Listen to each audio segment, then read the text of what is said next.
그 일 후에 하나님이 아브라함을 시험하시려고 그를 부르시되 아브라함아 하시니 그가 이르되 내가 여기 있나이다. 여호와께서 이르시되 내 아들 내 사랑하는 독자 이삭을 데리고 모리아 땅으로 가서 내가 내게 일러준 한 산 거기서 그를 번제로 드리라. 아브라함이 아침에 일찍 일어나 나귀의 안장을 쥐고 두 종과 그의 아들 이삭을 데리고 번제에 쓸 나무를 쪼개어 가지고 떠나 하나님이 자기에게 일러주신 곳으로 가더니 제3일에 아브라함이 눈을 들어 그곳을 멀리 바라본지라. 이 아브라함이 종들에게 이르되 너희는 나귀와 함께 여기서 기다리라. 내가 아이와 함께 저기 가서 예배하고 우리가 너희에게로 돌아오리라 하고 아브라함이 이에 번제 나무를 가져다가 그의 아들 이삭에게 지우고 자기는 불과 칼을 손에 들고 두 사람을 동행하더니 이삭이 그 아버지 아브라함에게 말하여 이르되 내 아버지여 하니 그가 이르되 내 아들아 내가 여기 있노라. 이삭이 이르되 불과 나무는 있거니와 번제할 어린 양은 어디 있나이까. 아브라함이 이르되 내 아들아 번제할 어린 양은 하나님이 자기를 위하여 신이 준비하시리라 하고 두 사람이 함께 나아가서 하나님이 그에게 일러주신 곳에 이른지라. 이에 아브라함이 그곳에 제단을 쌓고 나무를 버려놓고 그의 아들 이삭을 결박하여 제단 나무 위에 놓고 손을 내밀어 칼을 잡고 그 아들을 잡으려 하니 여호와의 사자가 하늘에서부터 그를 불러 이르시되 아브라함아 아브라함아 하시는지라. 아브라함이 이르되 내가 여기 있나이다 하매 사자가 이르되 그 아이에게 내 손을 대지 말라. 그에게 아무 일도 하지 말라. 내가 내 아들 내 독자까지도 내게 아끼지 아니하였으니 내가 이제야 내가 하나님을 경외하는 줄을 아노라. 아브라함이 눈을 불어 살펴본즉 한 순 양이 뒤에 있는데 뿔이 숯불에 걸려 있는지라. 아브라함이 가서 그 순양을 가져다가 아들을 대신하여 번제로 드렸더라. 아멘. 하나님 말씀은 오늘 해가 뜨기 전에 별은 가장 밝게 빛난다라는 말씀을 증거하려고 합니다. 오늘 본문 말씀을 여러분들이 보시면 그 일 후에라고 하는 장면으로 시작됩니다. 우리가 드디어 성경에서 어쩌면 신약 성경에서 그리스도께서 십자가에서 죽으시는 그 장면 다음으로 구약에서는 가장 중요하다고 할 수 있는 제 개인적으로입니다. 그 장면으로 우리가 드디어 입성을 했습니다. 아브라함에 관련된 설교를 제가 몇 개월간 해오고 있는데 계속 저의 머릿속에는 창세기 22장 오늘 이 본문 말씀이 떠난 적이 한 번도 없습니다. 왜냐하면 그만큼 이 본문은 중요한 말씀이기 때문에 그렇습니다. 오늘 말씀에 보면 그 일 후에라고 하는 단어로 이 본문이 시작되는 것을 봅니다. 이 그 일 후에라고 하는 것은 뭐 짧게 말하면 그 앞에 나와 있는 21장에서 일어났던 사건들을 말하는 것이죠. 그러니까 21장에서 일어났던 사건들은 무엇입니까? 이삭을 낳고요. 드디어 약속된 아들 이삭을 낳고 그 다음에 하갈과 이스마엘이 그 이삭을 괴롭히고 그러는 모습을 보고 사라가 당신의 첫째 아들과 첩을 보내라, 광야로 보내라, 죽여라 이 얘기예요. 그 요구를 했을 때 아브라함이 고민 가운데 그러나 하나님께서 주시는 응답을 받고 그 첩과 자기 첫째 아들을 광야로 보내는 거죠. 자, 그 다음에 어떤 일이 있었냐면은 22절 우리가 이제 이 부분은 하지 않았는데요. 22절부터 그 지역에 있었던 유력자 아비멜렉이라는 왕입니다. 그 지역에는 부족의 왕이죠. 나라의 왕인데 그 사람과 군대 장관이 찾아와서 아브라함과 화친 조약을 맺자고 하는 장면이 갑자기 나와요. 그러면서 뭐라고 얘기를 하냐면 내가 너를 가만히 보니 하나님이 항상 너와 함께 하시는 것을 볼 수 있었다. 그러니 우리한테 잘 대해줘라. 그 화친 조약을 맺자고 하는 겁니다. 왜 이게 의미가 있고 중요하냐면 아브라함이 자기의 첫 번째 아들과 첩을 광야로 내보내는 일생일대의 엄청난 시험을 당하는 거예요. 그 시험을 당하고 나서 하나님께서 물론 그에게 약속을 주시죠. 네 아들 이 이스마엘도 번성하게 될 것이다. 네 씨니까. 그 약속을 주셨기 때문에 아브라함은 그 아들이 광야로 나가면 인간적인 관점으로 보면 100이면 100 죽습니다. 여자와 어린 아이가 광야로 가면 짐승에게 죽든지 도적에게 죽든지 물이 없어서 죽든지 죽을 수밖에 없음을 알면서도 하나님의 약속을 믿고 사지로 모는 경험을 하고 어떻게 보면은 걱정하고 근심하고 있을 때에 군대 장관과 아비멜렉이 와서 하나님이 너와 함께 하신다라고 하는, 마치 저가 볼 때는 하나님께서 자신의 사자를 보낸 것 같은 느낌이 들어요. 어쩌면 낭망하고 있을, 어쩌면 두려워하고 있을 그 아브라함에게 하나님께서 보내는 사자와 같은 그런 메시지를 준 이 일입니다. 이 일 후에라는 말이에요.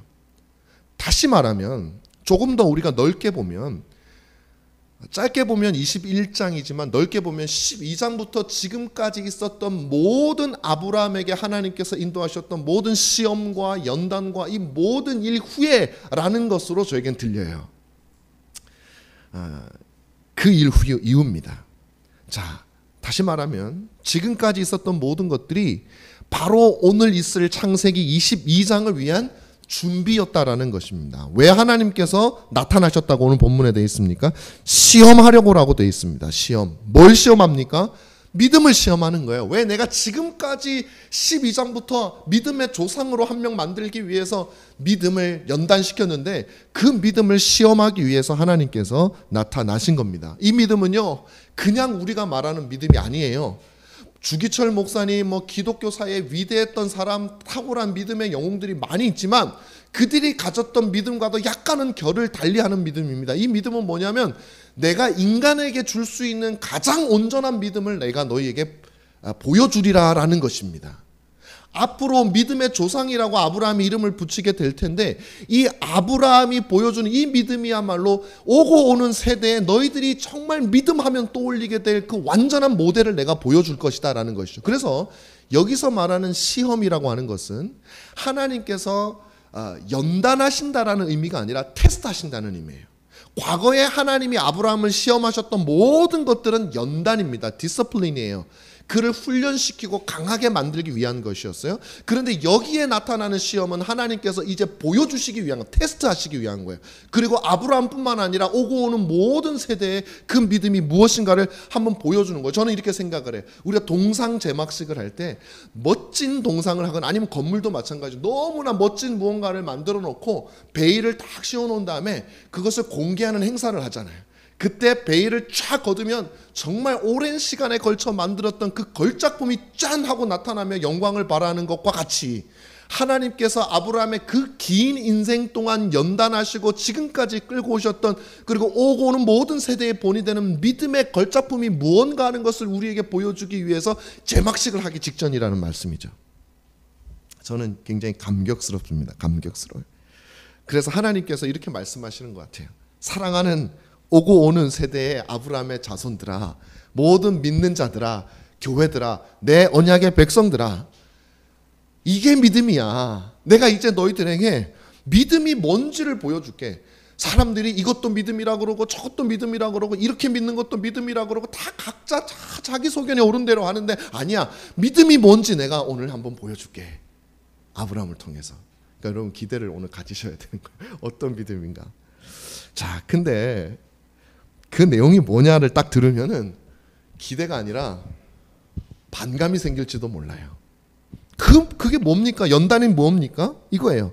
네 사랑하는 네 아들, 네 사랑하는 독자 이삭을 데리고 모리아 땅으로 가서 내가 내게 일러준 한 산, 거기서 내가 21장에서 그토록 네가 기다린 건 내가 잘 알거든.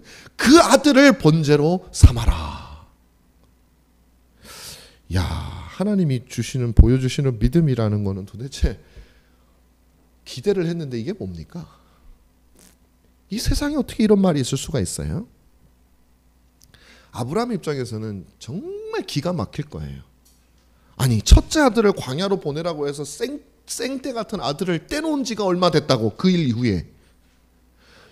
그래도 내가 하나님 둘째 아들 그 이삭을 그 약속의 씨라고 주셨으니 내가 첫째 아들 그렇게 했는데 이제 그거 있는 것마저 지금 죽이라고요? 제물로 바치라고요? 이게 인간의 상식으로 맞습니까? 하나님이 지금까지 하셨던 말씀과 맞습니까? 도대체 아무것도 맞는 것 같지가 않아요. 아브라함이 생각하기에는. 그럴 수 있어요. 그것도 내 손으로, 제사를 위한 제물로. 어떻게 이런 일이 있을 수가 있습니까? 기가 막힌 주문이 아닙니까? 여러분, 믿음이라는 것은 어쩌면 이런 성질을 가지고 있습니다. 여러분, 요 최근에 제가 우리 자녀들한테 말을 많이 이제 혼내기도 하고 조금 그런 일이 좀 있었어요. 근데 그게 다른 게 아니고 아이들한테 이제 순종하라는 말을 자꾸 이제 제가 했는데, 물론 저도 순종을 많이 못했던 거 몰랐었어요, 이런 성경적인 진리를. 근데 지금 제가 아이들에게 순종을 하라고, 부모에게 순종을 하라고 얘기를 많이 해요. 근데 그 이유가 뭐냐면 그 아이가 내 말을 잘 듣기 위해서 순종을 하라는 게 절대 아닙니다. 물론 그런 마음도 있겠죠. 내 말 잘 들으면 아이들에게 뭐 좋을 것 같고 하니까, 또 저도 뭐 편하고 하니까. 근데 그것보다도 아이들에게 제가 항상 얘기를 해요. 너희들이 생각할 때, 오늘 아침에도 우리 한 아이가 엄마가 어떤 옷을 입으라 그랬는데 그 옷이 불편해서 안 입고 싶은 거예요. 그래서 안 입을래요 한 거예요. 그래서 제가 가서 얘기했어요. 조금 불편해도 입어라. 근데 제가 왜 그렇게 했냐면은 부모 말 들어 이게 아니라, 내가 생각할 때 조금 불편하고 내가 생각할 때 좀 안 좋아도 부모의 말에 순종하는 법을 배우면 나중에 부모의 그늘을 벗어나서 그가 하나님 앞에서 살아갈 때에 이 세상에서 말하는 상식과 이 세상에서 말하는 뭐 정의와 이 세상에서 말하는 것과 하나님의 생각이 항상 동일하지가 않아요. 그럴 때에 나의 생각과 다르더라도 이 하나님의 복되신 말씀에 믿음으로 순종할 수 있는 능력을 키워주기 위해서, 그래서 순종하라는 거야. 그래서 아이들한테 그런 얘기를 해요.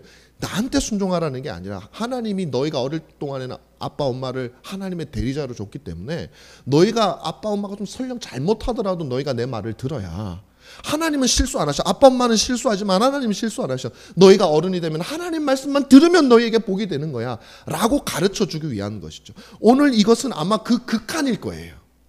인간의 상식과 인간의 감정과 하나님의 뜻이 완벽하게 어긋나는 그 극한의 순간이 뭐냐면 네 아들 이삭을 제물로 삼으라는 거예요. 누가 이 명령에 순종을 할 수 있겠습니까?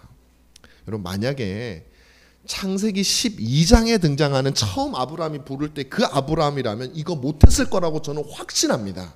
확신해요. 만약에 이걸 할 수 있었으면 하나님이 그 전에 아브라함에게 아들 주시고 처음에 나타나자마자 아들 제사로 드려라.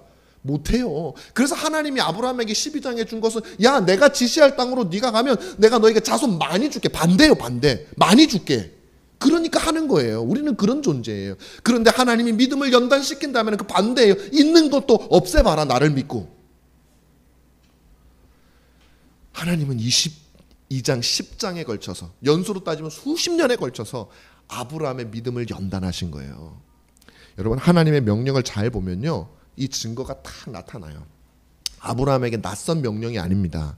이 명령의 모든 내용이 그동안 아브라함의 삶을 통해서 하나씩 연단시켜 온 것임을 알 수 있어요. 먼저 내가 일러준 산으로 가라, 떠나라. 우리 많이 들었던 거잖아요. 창세기 11장 12장에 고향 갈대우르를 떠나서 본토 친척 아비의 집을 떠나서 내가 내게 지시할 땅으로 가라. 똑같은 거예요. 그때 했기 때문에 아브라함은 또 떠날 수가 있는 거예요. 연습한 거예요. 사랑하는 아들을 번제로 드리라는 것도 마찬가지예요. 그는 지금까지 자신의 사랑하는 것들을 잃어버리는 훈련들을 계속 해왔어요. 그런데 그 다음에 하나님께서 그것들을 갚아주시는, 아내도 잃을 뻔했고요, 2번이나. 그 다음에 자신의 큰 아들 이스마엘을 2번이나 뱃속에 있을 때도 한 번 했죠. 그 전에 하갈이 사라를 멸시하면서, 그 다음 태어나서도 바로 21장에서 2번이나 그것을 떼어놓는 연습을 하나님이 하셨고, 그들에게 하나님이 은혜를 베푸시는 것들을 아브라함은 경험을 했었어요. 다 경험을 했던 겁니다. 하나님이 살려주셨어요. 그 결과가 무엇입니까? 3절이에요. 그렇게 연단을 했더니 네 아들 이삭을 제물로 바치라라고 하는 이 명령에 아브라함이 어떻게 하는지 보십시오. 3절 말씀해 보면 아브라함이 뭐 했어요? 아침 일찍이 일어나서 나귀의 안장을 지우고. 저는 여기서 충격을 받습니다, 개인적으로. 아침 일찍이 일어나. 이 표현은 어디서 많이 봤던 표현이에요, 여러분. 어디서 봤냐면 바로 21장에서입니다. 이스마엘과 하갈을 광야로 쫓아보내기 전에 고민하고 있던 그에게 하나님이 나타나셔서 내가 그를 번성케 하리라라는 이 약속을 듣고 그가 뭘 했냐면 아침 일찍 일어나서 그 사람들을 보냈어요. 저 같으면 최대한 늦잠을 잘 것 같아요. 아침에 눈을 떴다가도 아이고 오늘 보내야 되는구나, 계속 잘래. 오늘 보내라 그렇지 뭐 아침에 보내라 그랬나, 점심때 되면 아이고 뭐 저녁이나 뭐 하여튼 오늘만 보내면 되는 거 아니야. 최대한 미룰 것 같아요. 그래서 11시 59분에 보낼 것 같아요, 보낸다면. 근데 아브라함은요, 그 다음날 아침에 일찍 일어나. 뭔 좋은 일이라고. 그 전에 연습해봤거든요. 그 전에 연습했던 거예요. 하나님의 그때 약속이 있었단 말이에요. 이스마엘을 향한 약속이. 그 약속을 믿고 자식을 사지로 보내본 사람이었어요. 하나님은 그 후에 이방인 아비멜렉과 비고를 통해서 하나님이 너와 함께 하신다라는 메시지를 다시금 아브라함에게 주셨기 때문에 얼마나 인자하신 하나님이세요. 그 하나님의 연단이 마지막까지 아브라함의 머릿속에 박혀 있었기 때문에 이렇게 할 수 있었던 거예요. 제가 놀라는 사실은 2절에서 하나님이 이 엄청난 명령을 주시는데 3절에서 아브라함이 바로 실행에 옮기고 있다는 거예요. 중간에 고민했다라는 기록이 없어요. 이스마엘은 고민이라도 합니다. 첫째 아들 보낼 때는 고민해요. 막 어떻게 해야 되지? 사라는 막 보내라 그러지. 아브라함 어떻게 해야 되지? 하나님이 나타나셔가지고 뭐 이렇게 설명을 해주잖아요. 근데 여기는요 없어요. 아브라함이 눈을 들어 그곳을 멀리 바라본지라. 24절에 보면 그런 말이 있어요. 23절 다음에 무슨 말씀을 제가 드리려고 그러냐면 별로 쓸데없는 말처럼 보이잖아요. 24절은. 요런 말을 쓸 만한 공간은 있는데도 불구하고 하나님이 고민했다라는 말을 쓰지 않은 걸로 봐서는 고민 안 한 것 같아요. 우리가 생각하는 그런 류의 고민을 하지 않았던 것 같아요. 그는요. 저는 지금까지 아브라함이 처음에 하나님의 명령을 듣고 밤새도록 보내야 되나 죽여야 되나 말아야 되나 제물로 하기 위해서 그 아이를 데려가야 되나 말아야 되나 막 고민을 했을 거라고 저는 생각을 했어요. 그동안. 이 본문을 이제 제가 해석하기 전에는. 그런데 지금은 생각이 좀 바뀐 거예요. 왜 그러냐면 적어도 그 고민은 하지 않았을 거라고 저는 확신해요. 하나님 시키는 대로 해야 되나 말아야 되나 고민은 안 했단 말이에요. 그냥 하는 거예요. 지금까지 그것을 경험했기 때문에 우리와는 다릅니다. 그런데 그렇다고 해서 아이고 그냥 잠 푹 자고 편안하게 그러진 않았을 거라는 거예요. 하나님 나에게 도대체 무엇을 보여주시기 위해서 이 일을 통해서 도대체 나를 어떻게 하시기 위해서 하나님 이 명령을 하십니까? 저는 이걸 할까 말까 고민 안 합니다. 하나님 지금까지 하나님이 나에게 보여주신 게 있기 때문에 저는 합니다. 그러나 왜 이렇게 하시는지 궁금합니다. 뭐 이런 종류의 고민을 했을 거라고 생각을 해요. 자, 그리고 하나님은 보여주셨어요. 아브라함에게 그 고민을 하고 있을 때 어떻게 보여주셨냐면 히브리서 11장 19절에 보면 아브라함이 믿었던 건 뭐냐면 내가 이삭이 죽더라도 설령 죽더라도 하나님이 그를 살릴 것이라고 하는 것을 알게 해주셨어요. 왜냐하면 하늘의 별과 땅의 모래와 같은 자손이 하나님은 약속해 주셨거든요. 이삭을 통해서 주신다고 했기 때문에 여러분 이거요 잘 하셔야 돼요. 아브라함이 그냥 하나님의 명령이니까 무조건 한 거, 물론 그것도 진짜 대단한 믿음인데 하나님 우리에게 그렇게 요구하지 않으세요.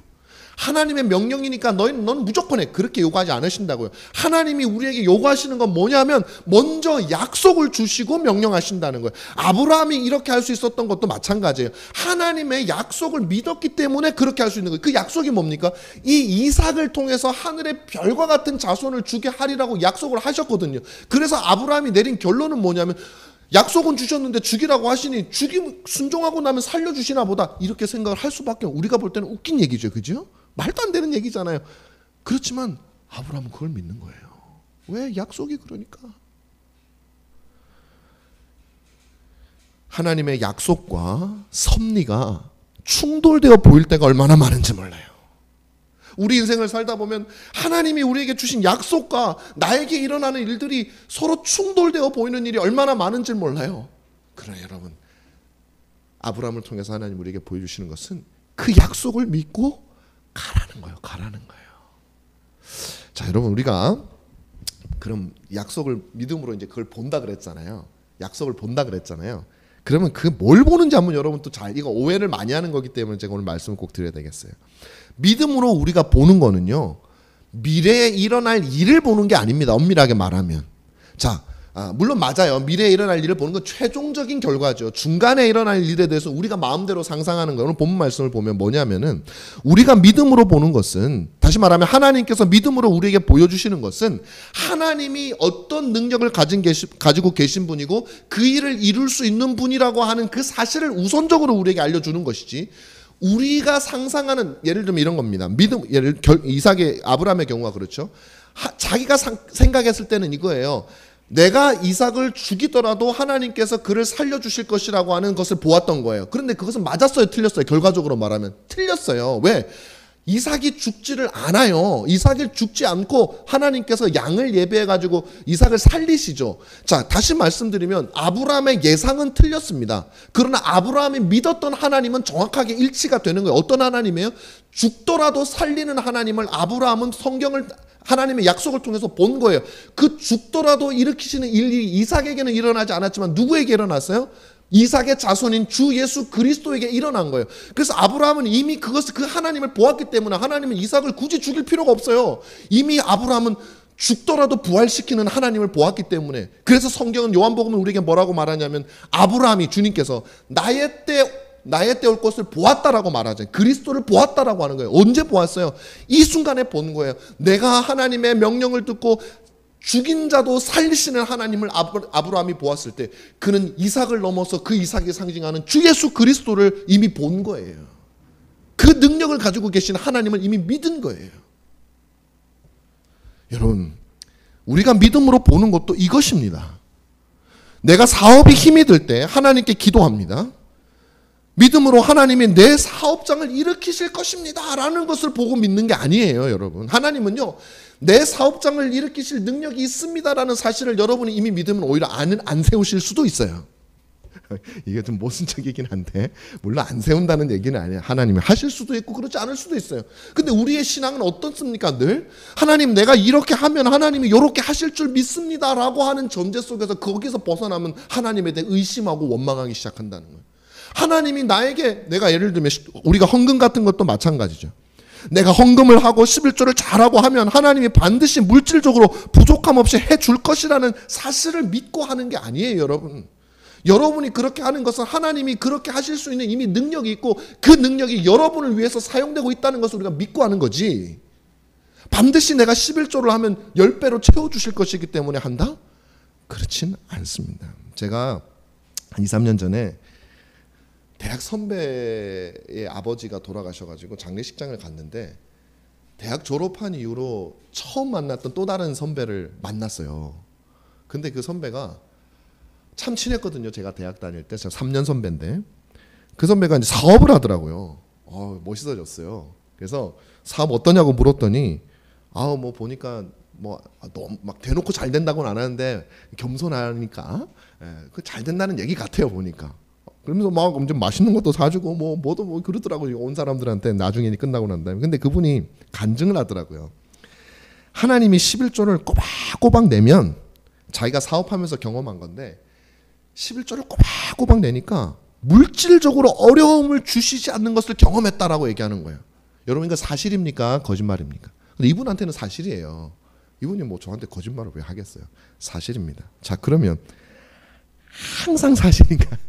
이분은 그렇게 얘기를 해요. 자기가 아무리 어려웠어도 11조만큼 빼놓지 않고 해왔다. 너무너무 귀한 신앙이라고 저는 생각을 해요.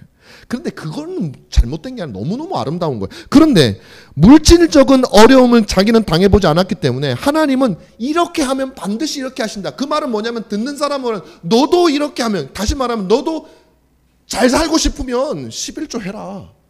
여러분, 11조를 하는 모든 사람들이 다 잘 삽니까? 그렇지는 않아요. 11조보다 더한 것을 한 사람도 순교자들이 있어요. 여기서 말하고 싶은 것은 하나님이 그런 걸 우리에게 말하는 것이 아니에요.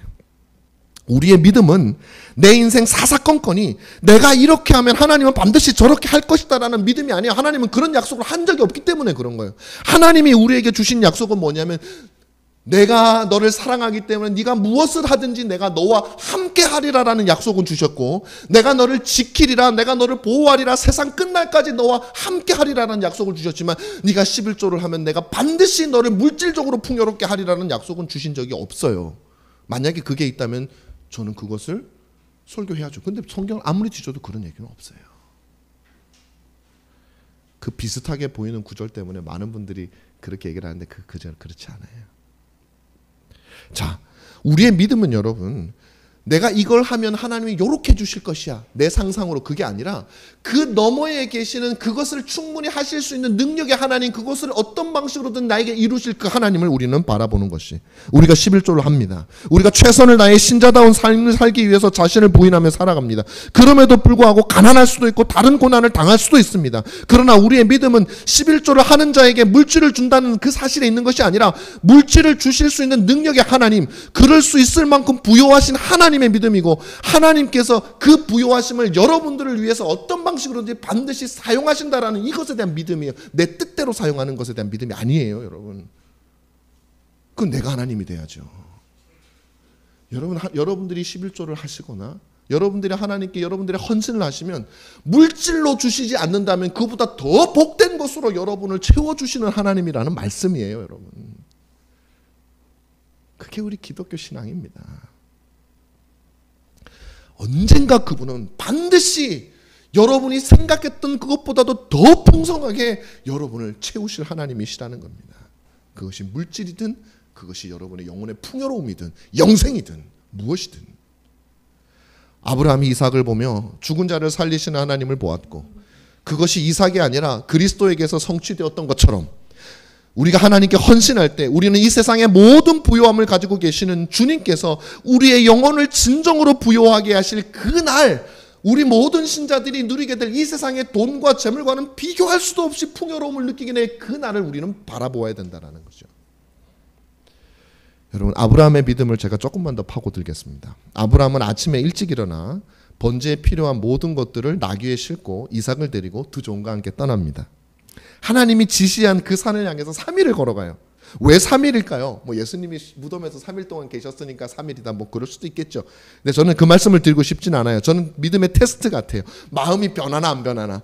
하나님 믿음을 확 했는데 우리 그렇다가 나중에 한 이틀 가서 변하는 경우가 얼마나 많습니까? 아브라함은 3일 동안 걸어가야 돼요. 3일 동안 자신의 믿음이 바뀌면 안 되는 거예요. 정말 그때 테스트가 되는 거예요. 이게 진짠가 가짠가 3일 동안 이어집니다. 매우 번거로운 일이죠. 자식을 살리는 일이라면 3일이 아니라 3년이라도 걸어가지만 자식을 제물로 드리는 그 길을 3일 동안 가면서 고민할 때 그의 믿음이 빛을 발하기 시작하는 거예요. 그리고 도착했습니다. 거기서 아브라함은 종들에게 그곳에 있게 하고 자신은 예배하고 돌아오겠다고 말합니다. 5절에서 이렇게 말해요. 여기서 기다리라. 내가 아이와 함께 저기 가서 예배하고 우리가 너희에게로 돌아오리라. 누가 돌아온다고 그래요? 우리가 돌아온다. 종들 놔두고 아브라함하고 이삭하고 가면서 우리가 돌아온다라는 표현을 써요. 우리가 누구예요? 나하고 이삭이 돌아올 것이라는 거예요. 그 다음에 아브라함은 번제나무를 가져다가 그 아들 이삭에게 지웁니다. 그리고 자기는 불과 칼을 손에 들고 갑니다. 아들은 자기를 태울 장작을 등에 지고 가고 있고, 아버지는 그 아들을 제물로 바칠 불과 칼을 들고 가고 있는 이 장면을 여러분 한번 상상해 보십시오. 얼마나 비극적인 장면입니까? 이 장면은 정말로 비극적이면서도 신비롭고 놀라운 장면이에요. 아버지는 아들이 돌아올 것이라고 믿고 갑니다. 그런데 그 아들의 어깨에는 자신을 태울 장작이 있고 아버지는 아들을 죽일 불과 칼을 손에 들고 가고 있습니다. 아브라함이 거짓말을 한 것일까요? 아들을 정말로 죽이려고 했다면 종들에게 거짓말한 거지. 우리가 둘이 오겠다라고 한 것이. 아들을 죽일 마음이 없었다면 쓰지도 않을 칼을 들고 가고 있는 쇼를 하고 있는 것입니다. 그때 아들 이삭이 아브라함을 부릅니다. 더 마음을 후벼 파요. 아버지, 그래 아들아, 내가 여기 있다. 아버지 손에 불과 나무는 있는데 내 등에 이 나무는 있는데 제사할 어린 양이 어디 있습니까? 아브라함은 이 질문만큼은 안 해주기를 바랬을 거예요. 그런데 그 질문을 하는 거예요. 그때 아브라함은 이렇게 얘기합니다. 내 아들아, 번제할 어린 양은 하나님이 자기를 위하여 친히 준비하시리라.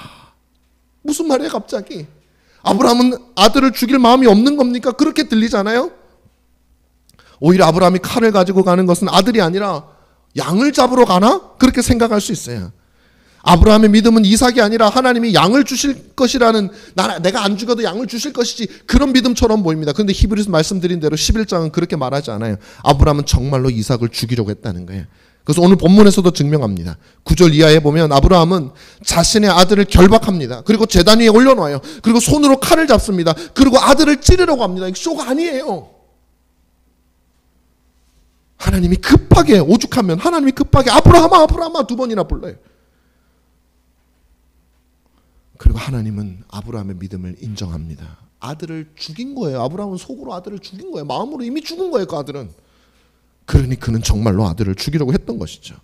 그리고 양을 찾게 되는 것이죠. 그의 믿음입니다. 이것이 믿음이에요. 바로 다시 6절로 한번 가보십시다.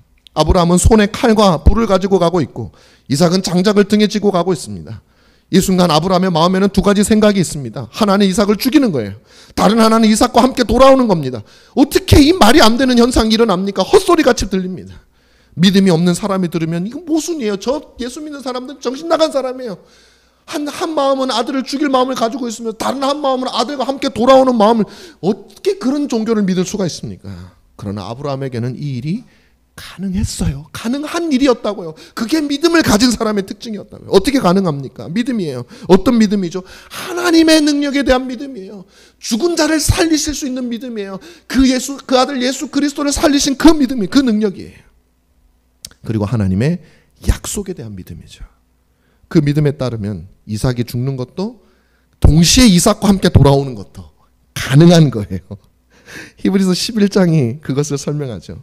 아브라함은 시험을 받을 때에 믿음으로 이삭을 드렸으니 그는 약속들을 받은 자로 돼 그 외아들을 드렸느니라. 그에게 이미 말씀하시기를 내 자손이라 칭할 자는 이삭으로 말미암으리라 약속하셨으니, 약속이죠. 그가 하나님이 능히 이삭을 죽은 자 가운데서 다시 살리실 줄로 생각하신지라. 죽은 자 가운데서 다시 살아나신 분이 누구예요? 예수 그리스도죠. 그걸 상징하고 있는 거예요. 그 하나님을 믿은 거예요. 바로 이것입니다. 이것이 아브라함의 믿음이에요. 이것이 바로 하나님이 그를 연단시킨, 수십 년 동안 연단시킨 완전한 믿음, 우리들이 바라보아야 될 믿음. 한쪽으로는 아들을 죽인 칼을 들고 가면서 다른 한쪽으로는 아들과 함께 내려올 것을 믿고 있는 그 믿음. 세상 사람들이 말하면 말도 안 되는 믿음. 여러분, 기독교에 말도 안 되는 게 얼마나 많아요. 여러분, 그거 믿는다고 다 지금 계신가요? 그거 믿는데 우리가 이걸 왜 못 믿어요? 믿음은 세상 사람들이 이해할 수 없는 것을 믿는 것이에요. 어떤 사람은 이렇게 말할 것입니다. 그렇습니다. 나는 그리스도께서 부활하신 것도 믿고 하나님이 천지를 창조하신 것도 믿습니다. 이거야말로 세상 사람들이 미쳤다고 할 말할 그런 말이 아닐까요? 나 이런 거 다 믿어요. 그러니까 나도 아브라함 믿음하고 똑같습니다. 여러분, 그렇습니까 과연? 그렇게 우리 머리로 동의하면 그런 걸까요? 그래서 여러분, 여러분 우리 모두에게 묻습니다. 그것을 믿어서 우리는 이 세상 사람들이 이해할 수 없는 어떤 일을 믿음으로 행하면서 살아가고 있습니까? 우리는 이 세상 사람들이 이해할 수 없는 초자연적인 것을 믿는다고 말하면서 우리의 삶의 모습은 전혀 그들과 다름이 바가 없다면 그 믿음은 무엇인지 우리가 고민을 좀 해봐야 돼요. 여러분들은 아브라함은 지금 아들이 살아날 것을 믿었기 때문에 그 아들을 결박하여 칼로 죽이려고 하고 있습니다. 희한한 일이죠. 여러분들은 죽은 자의 부활을 믿으시기에 우리 자신이 날마다 죽고 있습니까? 아니면 다른 사람을 죽여서라도 내가 살려고 하고 있습니까? 우리는 우리 자신을 바울처럼 날마다 죽노라고 고백하고 있습니까? 아니면 살 궁리만 하고 있습니까? 아브라함의 믿음은 머릿속의 믿음이 아니에요. 그 손과 발을 움직이는 믿음이었어요. 죽은 자가 살 것을 믿었기에 아들을 죽이려고 하는 믿음이었어요. 그것이 하나님이 우리에게 보여주시는 믿음이에요. 칼과 불을 들고 가는 아버지와 자신의 등에 장작을 짊어가고 있는 젊은 청년 아들, 이것이 바로 이 세상을 살아가고 있는 신자의 정체성입니다. 모순적인 내용을 믿고 가면서 우리는 정확하게 어떤 일이 벌어질지 정확하게 알지 못하지만 그 약속을 믿고 모순되는 것들을 하면서 갈 수 있는 그런 사람들이, 뭐가 어떻게 돼서 그렇게 될지 모릅니다. 양이 어디서 나타날지, 20살이 넘는 아이를 120살이 넘는 아버지가 어떻게 했을 때 애가 순순히 죽을지 모든 것이 불투명해요. 제사를 드리려면 아이를 그냥 죽게만 할 것이 아니라 분해를 해야 되는데 그렇게 돼도 산다는 것이 과연 말이 되는 것인지 모든 것이 불투명합니다. 그러나 우리는 믿음의 길을 가고 있어요. 모든 것이 불투명한 것처럼 보이는 그 길을 가고 있습니다. 왜? 하나님이 우리에게 주신, 그리스도 안에서 죽었다 살아나신 그리스도 안에서 주신 여러분의 영원한 복락에 대한 약속이 있기 때문에 우리는 그 길을 가고 있는 것입니다. 그 약속과 능력은 그리스도 안에서 여러분을 죽음 가운데서 살리시는 능력입니다. 우리는 하나님 밖에 있었던 죽었던 자였는데 하나님께서 그 아들 예수 그리스도를 통해서 우리를 살리시는 역사를 경험한, 그 기적을 경험한 우리들이 가고 있는 그 길입니다. 어떤 어려움과 고난이 있더라도 여러분의 영혼을 보호하셔서 영원히 복된 나라로 만드시는 그 능력을 믿고 우리는 이 세상에서 순례자의 길을 가고 있습니다. 여러분, 아브라함의 밤이 임했습니다. 22장은 아브라함에게 너무나도 캄캄한 밤입니다. 인생의 가장 캄캄한 밤입니다. 그렇게 많은 밤을 경험했지만, 바로 21장에서 직전에서도 정말 더 이상 어두울 수 없는 그런 밤을 경험했지만, 그때마다 하나님은 그를 연단시켰는데 이제 진짜 더 어두운 밤이 왔습니다. 다른 사람 같으면 도저히 감당할 수 없는 밤, 하나님을 저주하면서 떠나버릴 그 밤, 상상하기도 싫은 그 깜깜한 칠흑같이 어두운 밤. 그런데 하나님은 바로 이때를 위해서 그의 믿음을 지금까지 연단시켜 놓으셨어요. 그리고 이 믿음은 바로 이 캄캄한 밤에 가장 찬란하게 별이 되어서 빛났습니다. 밤이 어두울수록 별은 밝게 빛납니다. 해가 뜨기 직전에 별은 가장 밝게 빛나는 법입니다. 왜냐하면 하나님이 그와 이 수십 년 동안 함께 해 오셨기 때문에 그렇습니다. 그리고 그의 믿음이 빛을 발한 겁니다. 여러분, 우리는 우리의 인생에도 수많은 밤이 있습니다. 하나님은 우리에게 그 밤을 주시는 것을 저와 여러분들의 믿음을 연단시키기 위한 거예요. 언젠가 그 믿음이 빛을 반짝하고 발할 우리의 밤이 올 것이기 때문에 하나님이 그렇게 하시는 겁니다.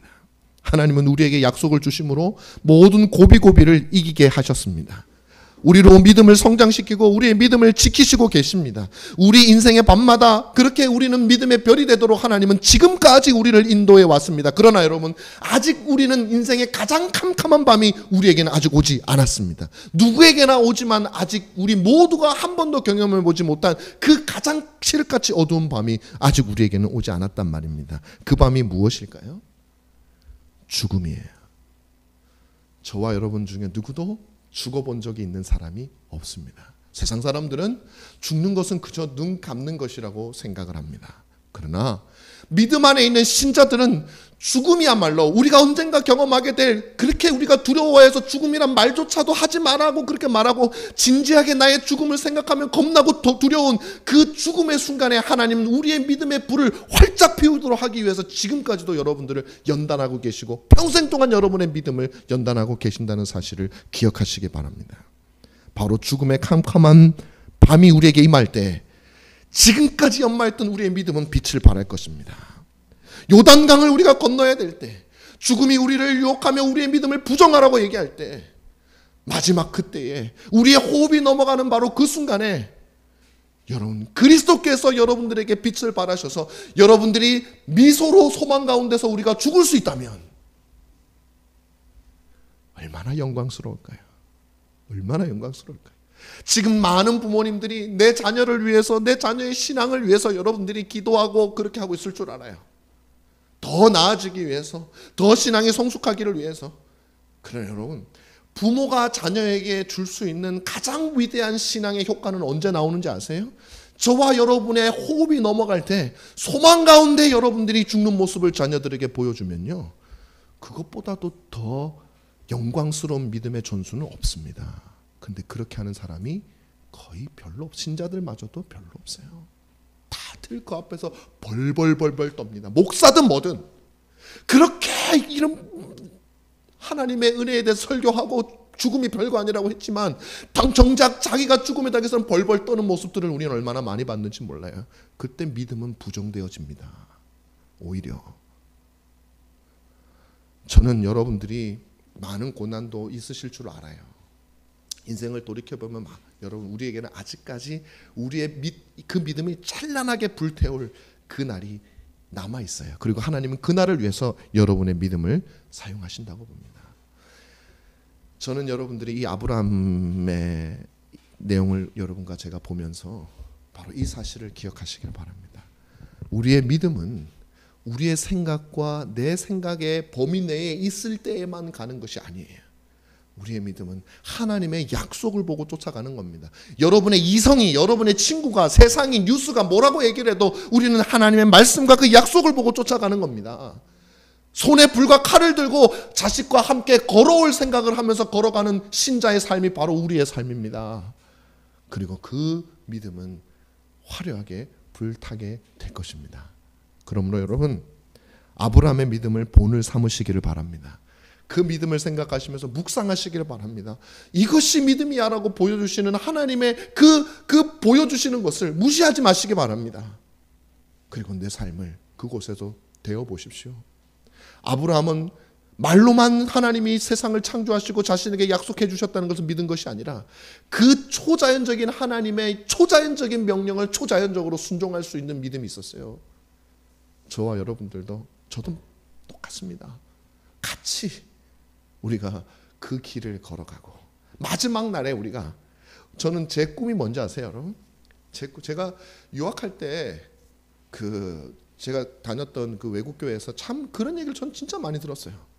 어떤 분이 돌아가시면서, 연세가 드셔서 돌아가시면, 병으로 돌아가시고, 그리스도를 소망하면서 하나님이 자신에게 주실 약속을 소망하면서 소망 가운데, 목사님을 오히려 위로하면서 소망 가운데 돌아가셨다라는 얘기를 참 많이 들었어요. 저는 제 아내가 증인입니다. 지금 여기 없지만.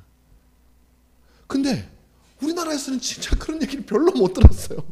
돌아가시면서 그리스도께서 나에게 주시는 그 위로와 소망 가운데 내가 기쁨 가운데 떠납니다, 뭐 이런 얘기를 들어본 적이 별로 없어요.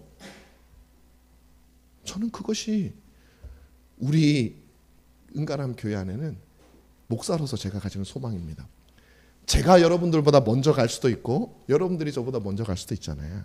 저든 여러분들이든 누구든 마지막 죽음의 자리에서 하나님께서 주시는 그 영광스러운 소망을 우리를 둘러싼 성도들을 향해서 고백하면서 우리가 하나님께로 갈 수 있는, 복된 약속을 붙들고 갈 수 있는 그 믿음으로 우리가 나아가는 그런 교회가 되기를 간절히 바라고 또한 축원합니다. 기도하겠습니다.